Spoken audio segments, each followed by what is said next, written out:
À toutes et à tous, ravi de vous retrouver pour un deuxième numéro de la deuxième saison de votre émission Afrique Mag. Nous voyagerons comme d'habitude à travers plusieurs pays du continent grâce bien sûr aux reportages que nous récoltons pour vous sur la plateforme africaine des télévisions publiques avant bien sûr de rejoindre notre invité en deuxième partie de l'émission. Et nous allons entamer notre magazine par cette bonne nouvelle pour les voyageurs à destination de Douala, capitale économique et principal centre d'affaires du Cameroun. Air Algérie vient de lancer en effet son premier vol direct Alger-Douala en vue de développer la coopération bilatérale. L'ouverture de cette ligne programmée à raison de 3 vols hebdomadaires vise à étendre le réseau continental d'Air Algérie et à s'ouvrir davantage sur les pays africains. Couverture Malika Khlifi, commentaire Badia Amarni. Enfin, l'avion d'Air Algérie a atterri sur le tarmac de l'aéroport international de Douala au Cameroun. Cette nouvelle ligne aérienne reliant Alger à Douala, la capitale camerounaise, permettra de renforcer les relations entre les deux pays, notamment sur le plan économique. Nous attendions ce vol depuis de longues années. Il va permettre de réduire la distance. Auparavant, on mettait 20 à 24 heures pour arriver en Algérie avec les autres compagnies aériennes. Aujourd'hui, grâce à ce vol direct, nous mettons 4h30. Je dis waouh, parce que c'est magnifique. Parce que nous avons souffert le martyre les années antérieures où il fallait, avec certaines compagnies, avoir un visa de transit et c'était très compliqué et les lignes étaient extrêmement chères. Et aujourd'hui, franchement, la passerelle est là et je pense que c'est le lendemain meilleur sur le plan économique surtout parce que c'est mon domaine. 3 dessertes par semaine sont programmées. La compagnie Air Algérie a entamé la vente des billets entre Alger et Douala à travers ses agences et via Internet. Au départ, je pensais que c'était une fausse nouvelle, que ce n'était pas vrai. Parce que hier, j'étais à Paris, donc je regardais sur Internet quelle compagnie prenne pour descendre immédiatement au Cameroun. Et à l'aéroport, ils m'ont dit oui, c'est vrai, c'est le premier vol, on va atterrir à Douala. Donc, on a voyagé tranquillement, on est arrivé à Alger tranquillement, le transit s'est bien fait. Et là, je suis content, on a Air Algérie qui va désormais nous faciliter les déplacements. Moi, j'ai une agence ici, donc je pense que je vais proposer à nos passagers de prendre Air Algérie sur le plan du prix qui est abordable et également la qualité du service en Algérie en transit. Cette ligne permettra à nos compatriotes algériens résidant au Cameroun de s'envoler directement en Algérie et de gagner du temps.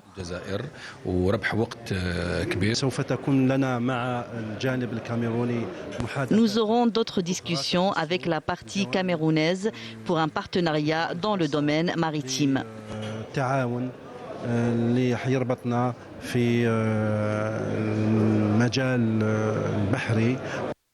Cette ligne aérienne directe permettra d'ouvrir l'Algérie davantage sur le continent africain et de renforcer les relations bilatérales entre les deux pays.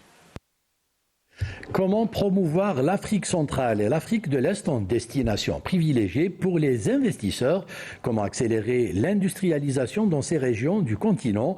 Ou encore, comment renforcer la sécurité alimentaire dans ces zones? Il s'agit là de quelques questions de discussion qui ont été abordées lors de la session 2023 du comité intergouvernemental des hauts fonctionnaires et experts de la Commission économique des Nations Unies pour l'Afrique qui s'est tenue à Bujumbura, au Burundi. Selon les experts qui ont participé à cette rencontre, l'heure est à l'action d'activer les instruments disponibles pour permettre à l'Afrique de s'épanouir économiquement. Compte rendu fraterne, Yanis Ait Belkacem. Selon l'Organisation des Nations Unies pour l'alimentation et l'agriculture, près de 63% des personnes sous-alimentées de l'Afrique subsaharienne vivent en Afrique du Centre et en Afrique de l'Est. Pour inverser cette tendance, la Commission économique des Nations Unies pour l'Afrique a décidé de rassembler les experts pour mettre en place une stratégie pour combattre l'insécurité alimentaire dans les deux sous-régions, d'en faire des origines de produits de qualité et de destination d'investissement privilégiés.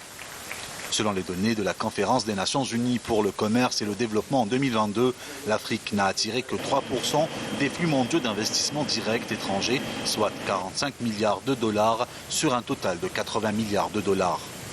Un taux faible à relever pour impulser la transformation économique et aider les populations à sortir de la pauvreté.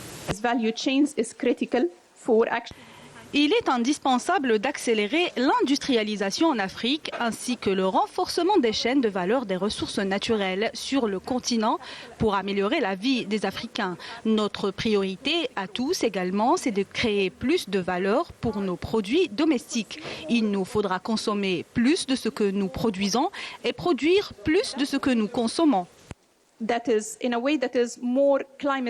Pour la deuxième année, ce groupe d'experts se rencontre pour des discussions sur les actions à entreprendre afin de consolider les activités économiques dans les deux sous-régions.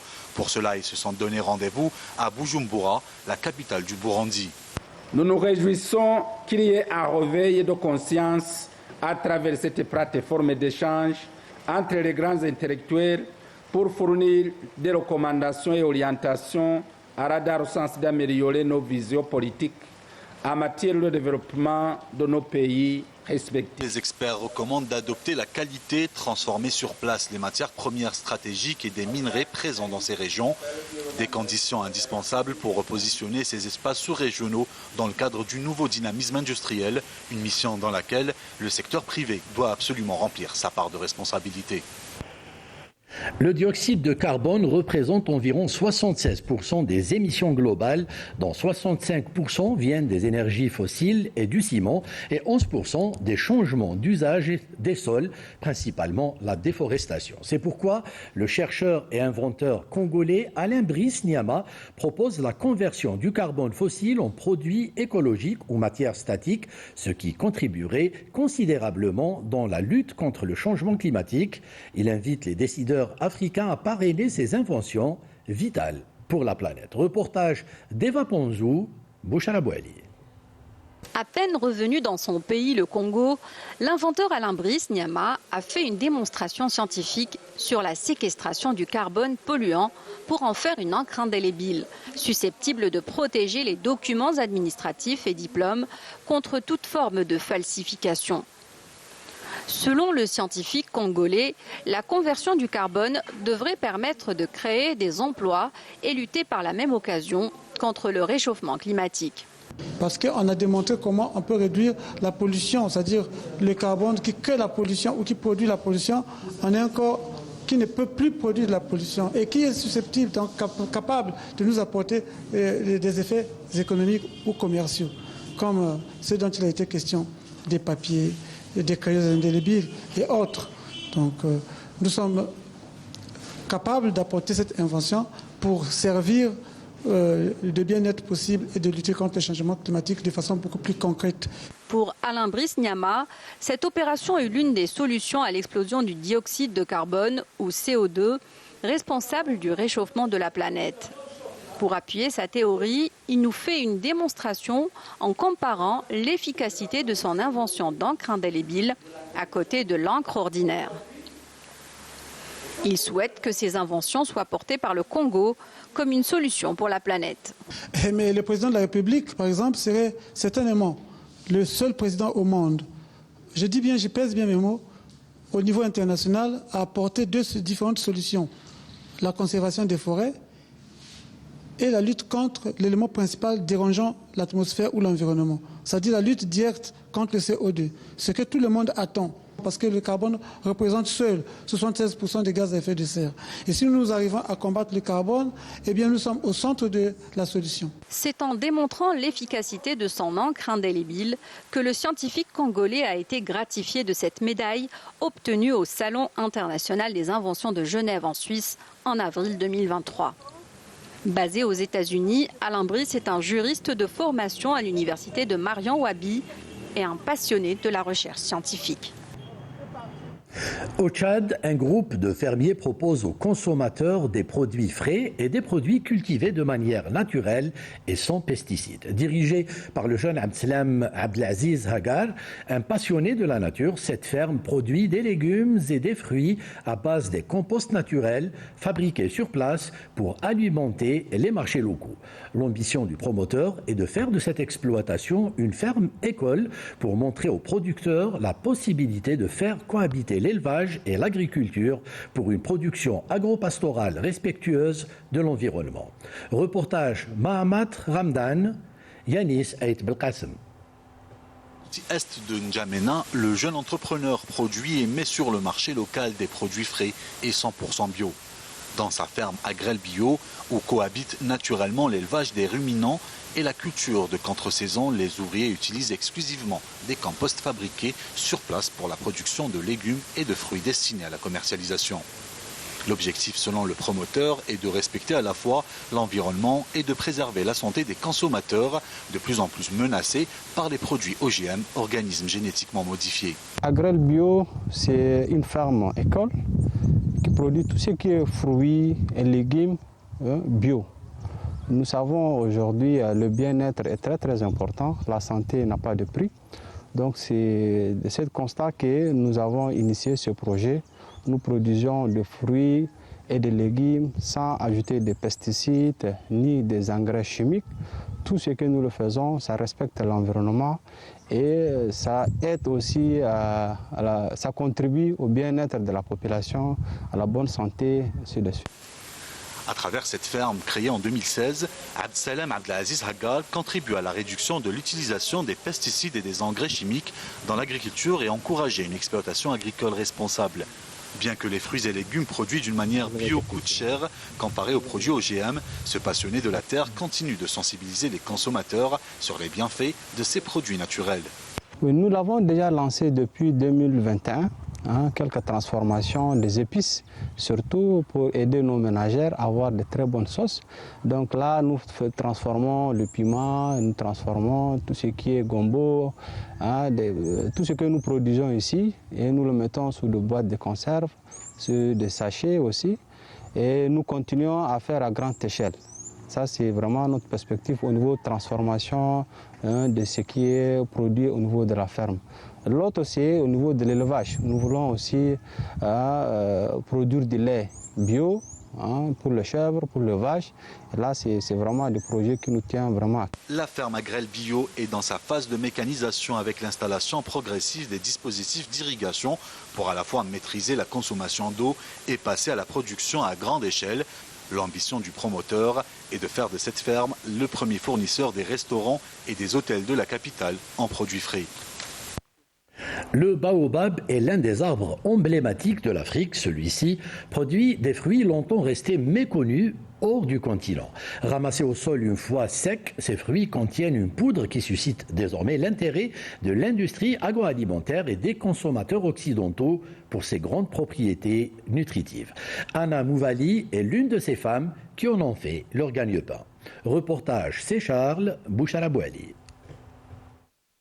Passer de la médecine traditionnelle africaine à la dernière mode alimentaire occidentale, le fruit du baobab est devenu une source de revenus essentielle pour Anna Mouvali. Elle vend ce tombé dans son jardin, dans la province de Limpopo, en Afrique du Sud. Ce projet a commencé en 2006 et je ne savais pas que le fruit du baobab pouvait avoir de la valeur. Mais l'argent que j'ai reçu depuis le début m'a beaucoup aidé car j'étais vraiment très pauvre à cette époque. Si le baobab intéresse désormais les consommateurs occidentaux, c'est grâce à ses propriétés nutritives exceptionnelles. Il a beaucoup d'antioxydants, de vitamine C et un bon pourcentage de protéines, des acides aminés comme la tyrosine ou le tryptophane pour l'humeur. Et il a aussi des composés anti-inflammatoires. À l'échelle de l'Afrique, les exportations de poudre de baobab sont passées à titre d'exemple de 50 tonnes en 2013 à 450 tonnes en 2017. Nos principaux marchés sont le Royaume-Uni, l'Europe, les États-Unis, le Canada et l'Est est en croissance. Sarah Winter commercialise de la poudre et de l'huile de baobab depuis 12 ans. Elle achète aujourd'hui ses fruits auprès d'1 millier de femmes de la région. Le baobab vit plus d'1 millier d'années et met près de 200 ans à produire ses premiers fruits. Son exploitation est donc aux antipodes de l'agriculture intensive. Les fruits sont récoltés de manière durable. Aucun arbre n'est endommagé, ils sont juste ramassés sous les arbres. Dans une logique de durabilité, l'entrepreneur a lancé un programme de plantation. Les femmes qui récoltent les fruits se voient ainsi confier la protection d'un jeune plant. Les arbres arrivés ainsi à maturité donneront des fruits dans le millénaire à venir. Le Comité national de promotion du e-sport a tenu une assemblée générale constitutive pour la mise en place d'une confédération panafricaine autour de cette discipline et ses activités et métiers connexes. La nouvelle confédération panafricaine aura pour mission de préparer la jeunesse du continent à l'essor des économies numériques, culturelles, créatives et physiques afin de positionner l'Afrique parmi les leaders incontournables de cette grande communauté mondiale des jeux électroniques et des sports immersifs. En Afrique, l'on dénombre plus de 600 millions de joueurs qui génèrent un chiffre d'affaires de 800 milliards de francs CFA dans le secteur. Pour capitaliser le potentiel du sport électronique, une confédération panafricaine de l'e-sport a été officiellement lancée ce lundi 25 septembre au Sénégal. Réunissant les fédérations nationales d'e-sport de plus de 42 pays africains, la confédération vise à renforcer la visibilité de l'e-sport sur le continent et encourager la compétitivité des joueurs africains à l'échelle internationale. Alors, ça montre à suffisance que c'est un secteur qui est extrêmement dynamique. Et je cite le président de la CONAPES, M. Jacques Mansour Sagnan, qui me disait que d'ici 2050, le continent africain va regorger de plus de quasiment 1 milliard de joueurs.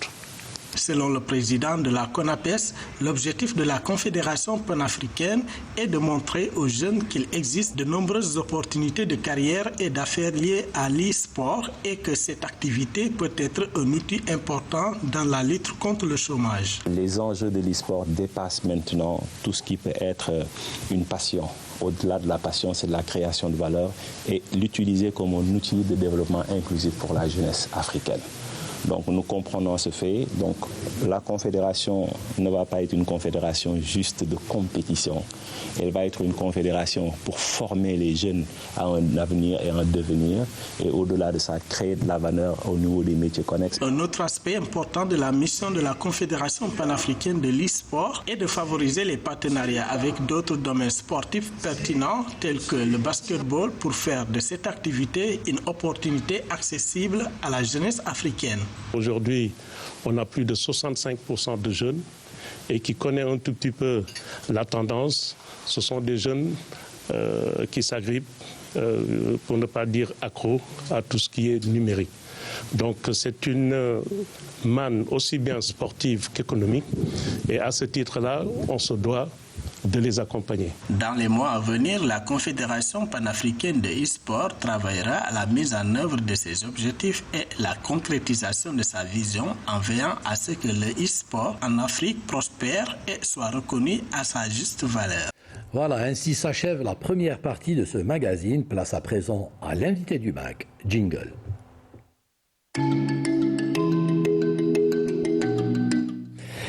Et nous recevons aujourd'hui avec plaisir un jeune qui est très dynamique, Salah Mahamat Issaka, je prononce juste. Oui. Voilà, donc je rappelle, vous êtes étudiant, développeur et start-upper et vous êtes surtout tchadien. Bonsoir et surtout merci d'avoir accepté notre invitation. Merci, c'est un plaisir de prendre part à cette émission. Voilà, donc c'est une émission qui se veut une tribune pour vous, les jeunes Africains. Ça tombe bien puisqu'on parlait de tout ce qui est e-sport, tout ce qui est jeux vidéo, jeux électroniques. Donc vous êtes un peu dans le domaine de l'informatique et c'est très important de nos jours. Mais avant cela, j'ai envie de faire connaissance un peu avec vous, Salah Mahamat et Issaka. Vous êtes né à Massaguet, je voulais prononcer le mot juste, donc c'est pas loin de la capitale N'Djamena. Hein? Non, c'est pas loin, c'est à une 80aine de kilomètres au nord-est de N'Djamena. Donc c'est une ville qui au centre du Tchad, une ville cosmopolite, et voilà. Donc, ouais. Alors, avant de parler de vous, hein, j'ai aussi envie qu'on parle un peu du Tchad. Si vous deviez vendre la destination Tchad, vous diriez quoi ? Intéressez-nous à vouloir un jour nous rendre au Tchad pour aller visiter ce pays. Exactement. Donc le Tchad, c'est un pays, vous le savez, c'est un pays qui est situé au centre de l'Afrique. Souvent on dit au cœur de l'Afrique parce que sur le plan position, le Tchad occupe une position stratégique et même, je peux dire, géopolitique Pourquoi? Parce que ça sépare en quelque sorte l'Afrique du Nord, et l'Afrique du Centre. Donc, sur le plan stratégique ou sur le plan position, le Tchad est un pays qui est bien placé. Maintenant, au sein du Tchad, au Tchad, qu'est-ce qu'il y a? On a généralement l'agriculture qui domine l'économie. On a l'élevage aussi. Donc, on a des bétails. C'est une économie agro-pastorale. Agro-pastorale. Et le Tchad est séparé en quelque sorte par deux zones. Sur le plan climatique, il y a le désert, une grande partie, et aussi on retrouve le climat tropical dans lequel où on cultive des aliments, tout type. En tout cas, la terre tchadienne est fertile. Donc là, sur le plan agriculture et élevage, et sur le plan culturel, le Tchad, c'est un pays culturellement riche parce que ça sépare un peu l'Afrique de l'Ouest du côté du Nigeria, du Cameroun, et ça tend vers le Soudan. Donc, sur le plan culturel, il y a beaucoup à découvrir au Tchad. Et en plus, je peux vous dire, par exemple, sur le plan culinaire, on a beaucoup de choses à vous faire découvrir. Donc, je vous invite fortement à venir découvrir. Allez, le plat le plus connu au Tchad, c'est quoi? Là, il y en a beaucoup. Je vais au moins citer un. Donc, il y a ce qu'on appelle molokhie. Donc, molokhie, c'est pratiquement la même chose, mais c'est aussi un plat. Nous la connaissons chez les Égyptiens. Oui, il y en a chez les Égyptiens, il y a un peu partout. Donc, c'est la même ou elle est un peu différente? Non, bon. En Afrique particulièrement, on a des points communs, surtout sur le plan culinaire, mais il y a une petite touche dans chaque coin. Donc, par exemple, au Tchad, on la présente, cette molokhie, c'est une sauce, on la présente avec une boule. C'est une sorte de sémoule compactée.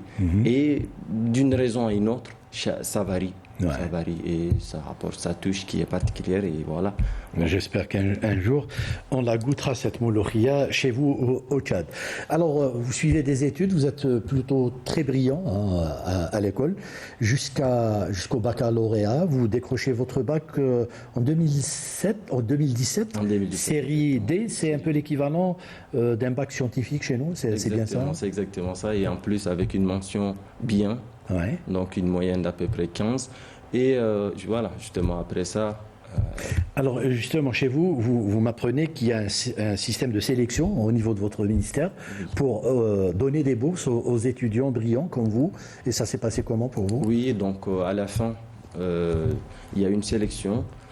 Quand on publie le résultat du bac, donc au lendemain ou quelques jours après, il y a une sorte de sélection qui se fait au niveau du ministère de l'Enseignement supérieur. Et d'une année à une autre, il y a un certain nombre de bourses qui sont offertes à ces étudiants, surtout les brillants. On prend par exemple 100 étudiants sur l'ensemble des bacheliers et on les envoie dans différents pays, à l'Algérie, à d'autres pays, il y a la Tunisie, à l'Europe ou même les États-Unis, donc dans plein de pays différents. Et c'est une collaboration entre l'État tchadien et les autres États. Alors c'est en 2018 que vous rejoignez l'Algérie pour poursuivre vos études. Alors avant de voyager en Algérie, vous connaissiez l'Algérie? Vous aviez une idée sur le pays à travers peut-être les médias? Oui, j'avais une idée. Je sais que l'Algérie est située en Afrique du Nord. C'est un pays majoritairement musulman. Et je connais un peu la ville d'Oran parce que j'avais lu quelque part. D'accord. Oui, donc je ne connaissais pas assez de choses sur l'Algérie, mais je connais au moins quelque chose sur l'Algérie avant de venir. D'accord. Alors, vous m'aviez dit que vous étiez venu en Algérie en 2018, un 18 octobre. Vous vous souvenez même du jour où vous êtes arrivé en Algérie? Ça vous a marqué? Oui, ça m'a marqué. Donc, j'ai quitté le Tchad le 17 octobre.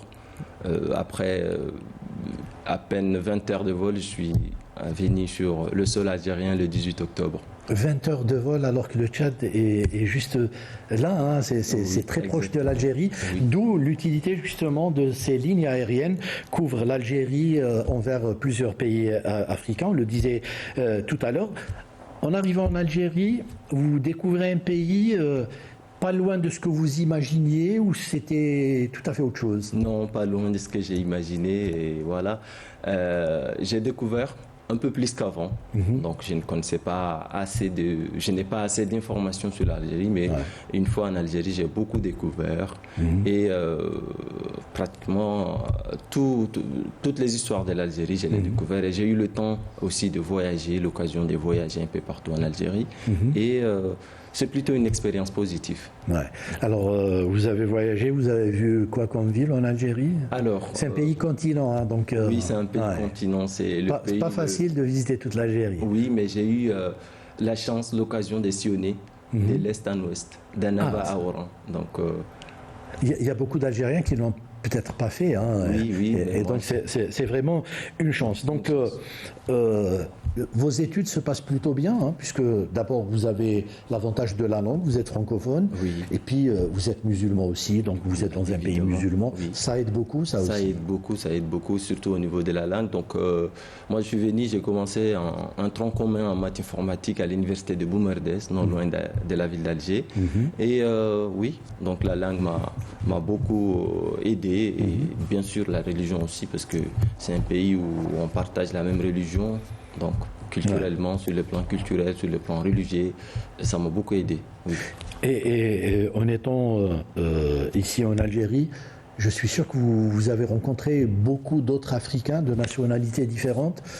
Ce brassage, ça peut vous apporter quoi en tant que citoyen africain avant d'être citoyen tchadien? Oui, j'ai beaucoup découvert.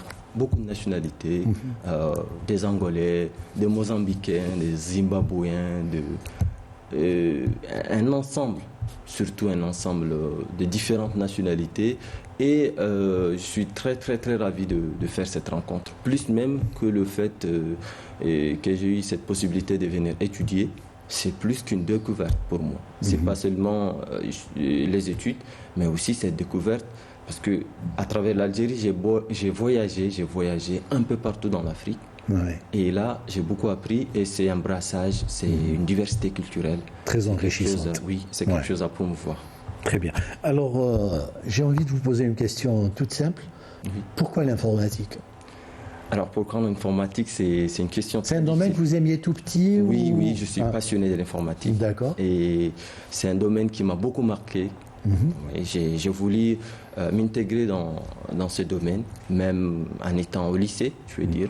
Donc, je suis passionné de l'informatique et l'informatique, pour moi, ça résume tout.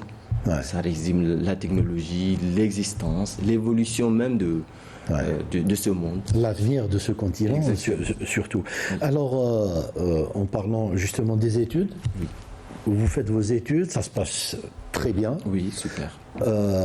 Mais vous ne faites pas que ça. Vous ne vous êtes pas contenté d'étudier. Oui, exactement. Donc, certes, je suis venu pour étudier, mais j'ai découvert beaucoup de choses et plein d'opportunités me sont offertes justement à travers les études. Et je suis venu, j'ai eu cette idée d'émettre d'autres projets en même temps que les études, bien sûr. Parce qu'à partir de la deuxième année, j'ai eu à mettre en place une idée et j'ai développé, donc je pense qu'on va en parler. Justement, vous êtes surtout là aujourd'hui pour parler de cette idée, parce que nous encourageons ces initiatives, nous encourageons ce dynamisme qu'on retrouve chez les jeunes Africains. Alors, l'idée vous est venue à partir... de quelque chose. Vous étiez frustré en parcourant d'abord votre pays, puis en discutant avec d'autres Africains. Vous vous êtes rendu compte qu'il y a quand même un problème par rapport à la bancarisation. Exactement. C'est ça? Oui, exactement. Donc, c'est un peu plus tôt, avant, même de venir sur le sol algérien, j'ai eu le besoin de créer un site web. Donc, c'est une petite anecdote, je vais commencer par là. Bien sûr. Ça constitue une base. Tout commence par là, tout commence par une petite chose, et puis ça grandit. Exactement. Et ça prend... Donc, il y avait ce besoin de créer un site web. Et j'ai sillonné un peu partout la capitale tchadienne, et il y avait ce manque. Il était difficile pour des questions d'inaccessibilité et parfois pour des questions de prix. Et voilà, donc j'ai ressenti au début ce manquement. C'est une problématique et en tant que passionné de l'informatique, je dois me poser cette question, qu'est-ce qui ne va pas? Et après, une fois arrivé en Algérie, À partir de la deuxième année, j'ai côtoyé d'autres nationalités. Et on avait parlé de cette problématique qui est quasi fréquente, même en Algérie. Alors très concrètement, hein, pour les gens qui nous regardent et qui ne sont peut-être pas connaisseurs, lorsqu'on parle de bancarisation, c'est quoi comme souci? C'est acheter en ligne, ça va plus loin que ça aussi? Oui, ça va plus loin que ça. C'est tous les systèmes bancaires. Ça veut dire qu'on n'a pas cette accessibilité, on n'a pas cet accès de pouvoir justement bénéficier des services qui sont offerts sur la toile, c'est-à-dire sur Internet. Donc, concrètement, on ne peut pas acheter en ligne, on ne peut pas s'offrir de services qui sont à l'étranger, donc en dehors du continent, et c'est ça la problématique. Et maintenant, on ne peut pas dire aux citoyens africains de se passer de ces services parce que tout le monde a accès à l'information, soit à travers la télévision, soit à travers son téléphone. Donc, il y avait besoin. Il y avait un grand besoin. Et oui, donc le continent africain n'est pas épargné. Il est connecté aux autres mondes. Et il y avait ses besoins et il y a ses déficits. Donc il faut trouver une solution. Et vous vous êtes dit, vous étiez jeune, hein, puisque c'est en deuxième année, ça veut dire en 2020. Hein, oui, en 2020. Vous êtes jeune, étudiant en deuxième année à peine. Vous vous êtes lancé le pari d'essayer de trouver une solution à ce problème? Exactement. Donc c'est cette idée qui me venait en tête de trouver une solution, une alternative qui peut résoudre au moins cette problématique de bancarisation. Et là, ça a commencé un tout nouveau projet, en parallèle avec mes études. Donc ce projet consiste à offrir ces services, tous les services qu'on a en manque sur le continent africain. Vous avez parlé de ça avec des gens, ils ne vous ont pas dit que c'était un peu gonflé de votre part de penser que vous alliez changer le monde? Un jeune étudiant, à peine en deuxième année, qui va essayer de trouver une solution à un problème qui est là. Est-ce qu'on a essayé de vous décourager à un certain moment ou au contraire, on vous a accompagné, on vous a encouragé? Oui, il y en a qui m'ont découragé, il y a d'autres qui m'ont encouragé. Donc c'est le plus important. J'avais eu à parler avec 3 collaborateurs, dont 2 m'ont soutenu dans ce projet. Et on travaille actuellement jusqu'à maintenant avec eux. C'est avec eux que vous avez créé votre start-up? Exactement, c'est avec eux qu'on a mis en place l'idée, qu'on a développé la start-up, qu'on a mis en place la plateforme. Et on compte aussi s'installer dans différents pays. Alors, vos collaborateurs sont tchadiens comme vous? Oui, ils sont passés comme vous par l'Algérie. Maintenant, l'un est installé aux USA et l'autre en Europe. C'était important aussi qu'ils apportent leur savoir-faire à partir de ces pays-là, qui sont leaders dans ces domaines. Oui, exactement. Donc, c'était des Tchadiens comme moi. On a fréquenté à peu près en même période dans différentes universités algériennes. C'est à signaler, l'un il est à Oran, l'autre à Alger. Donc on s'est échangé, on a fait une table ronde et puis on a mis en place cette idée. Et on s'est vite relancé et on s'est lancé dans ce projet. 2 ans après, l'un de ses collaborateurs a quitté le continent, il est aux États-Unis actuellement. Et 1 année après, l'autre aussi, il est parti. Mais on travaille en étroite collaboration et ils apportent leurs contributions vers le continent africain, bien sûr dans les continents qui ont plus d'expertise dans le domaine de la tech. Alors, il y a une chose qui m'a marqué aussi, c'est que votre start-up porte le nom de Saleh Indev. Saleh, c'est vous, hein, donc Salah chez nous. L'initiateur. Et c'est bien, hein, je trouve qu'au contraire, le fait d'avoir appelé votre start-up au nom de Salah, votre nom, c'est un peu une façon de dire « je crois en moi ». Exactement, oui, c'est exactement ça. Et en plus de cela, il y a la question d'initiation, parce que c'est moi qui ai proposé cette idée au début. Et l'acronyme Salah, c'est mon nom. Donc c'est moi qui étais à la base le concepteur, l'initiateur du projet. Et Indev, c'est dans le développement, c'est-à-dire on a cette optique de lancer l'Afrique dans le développement comme les autres continents. Et nous, entre-temps, notre slogan, c'est quoi? C'est que l'Afrique serait la Chine du prochain siècle. Waouh! Alors, c'est une start-up qui offre tous les services informatiques. Des services comme quoi, concrètement? Oui, tous les services informatiques. Pour le moment, on a une plateforme qui est en ligne. À travers cette plateforme, on peut avoir accès à tous les systèmes informatiques, notamment la création des sites web, qui était la problématique des bases, même avant la conception de l'idée. Il y a aussi la conception de toutes les solutions informatiques, les applications mobiles, les logiciels, et aussi on offre des formations à travers cette plateforme. Alors, lorsque vous proposez vos services, il y a un manque de culture en Afrique. On ne fait pas trop confiance. Le premier problème, peut-être qu'on risque de soulever, c'est la sécurité. Puisque il y a des applications, il y a l'achat de choses en ligne. C'est un peu compliqué, et surtout qu'en Afrique, on a une culture qui est un peu, je peux dire, réticente. Mais avec l'expérience qu'on apporte, avec le projet qu'on a derrière ça, on a pas mal de clients qui nous ont fait confiance. Et sur le plan sécuritaire, nous, on est dans le domaine.